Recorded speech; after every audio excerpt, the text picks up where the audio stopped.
ආයිබෝවන් යාළුවනේ කෑම vibes YouTube channel එකට ඔයගොල්ලෝ හැමෝම ගොඩක් සාදරයෙන් පිළිගන්නවා. ඉතින් අද මම අරගෙන ඇවිල්ලා තියෙන විනාඩි 10කින් විතර හදා ගන්න පුළුවන් සුපිරිම පාස්ටා රෙසිපි එකක්. මේ පාස්ටා එක අපිට හොඳට සැරට හදා ගන්න පුළුවන්. එහෙනම් අපි බලමු මේක හදාගන්නේ කොහොමද කියලා. මම මුලින්ම භාජනයක් ලිපේ තියලා ඒකට වතුර දාලා වතුර ටික රත් වෙනකන් තියා ගන්නවා. ඊට පස්සේ වතුර ටික රත් වුණාට පස්සේ මේ පාස්ටා ටික දානවා. පාස්ටා ටික දාලා මේක හොඳට තම්බ ගන්න ඕනේ.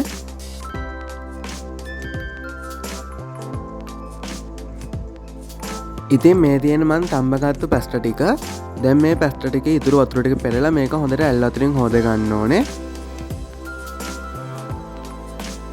ඊළඟට මම තාච්චිය ලිපේ තියාගෙන ඒකට පොල් තෙල් දා ගන්නවා.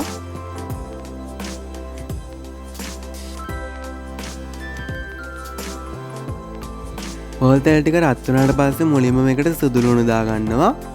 සුදු ලුණු දාද්දි මේක පොත්ත එක්කම තලලා දාගන්න. සුදු ලුණු ටික දාලා මේක විනාඩි 2-3ක් විතර හොඳට බැදෙන්න තියන්න ගින්දර අඩු කරලා.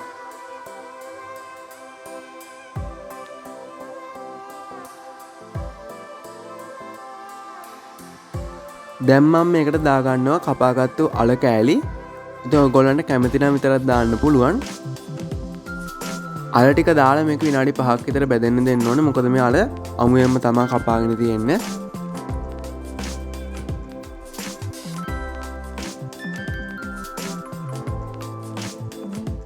මේ වගේ ප්‍රමාණයට එනකන් තමයි මේක බැද ගන්න ඕනේ. ඊළඟට මම මේකට දා ගන්නවා බිත්තර දෙකක්. බිත්තර දෙකක් දාලා මේක හොඳට කලවම් කරගන්න.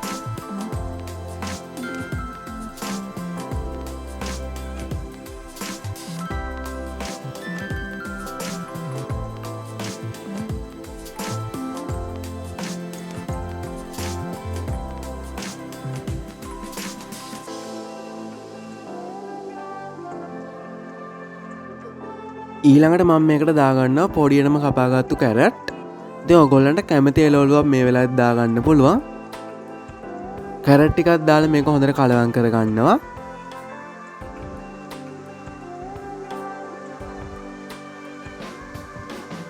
කැරට් ටිකක් කලවම් කරගෙන ඊළඟට මම මේකට දාගන්නවා පොඩියට කපාගත්තු ගෝවා ටිකක්. ඉතින් ඔයගොල්ලන්ට ගෝවා වෙනුවට ලීක්ස් උනත් දාන්න පුළුවන්. මේ දෙක බැදෙන්න හොඳට විනාඩි 5ක් විතර අඩු ගින්දරේ මේක තියාගන්න.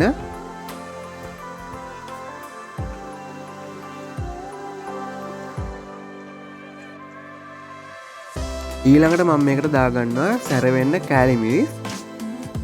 කෑලි මිරිස් ටිකක් දාලා මේක හොඳට කලවම් කරගන්නවා.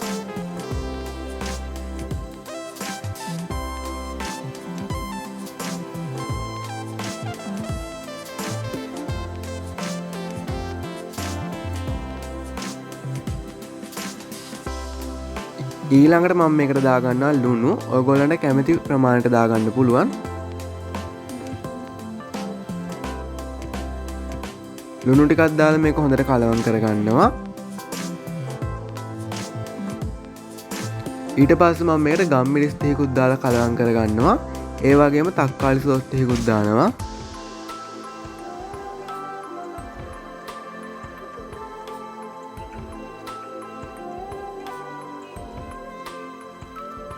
ඉතින් තක්කාලි සෝස් ටිකක් දාලා කලවම් කරගත්තට පස්සේ අපිට පුළුවන් දැන් මේකට පැස්ටා ටික දාන්න. ඉතින් මම පැස්ටා ටික දාලා හොඳට කලවම් කරගන්න.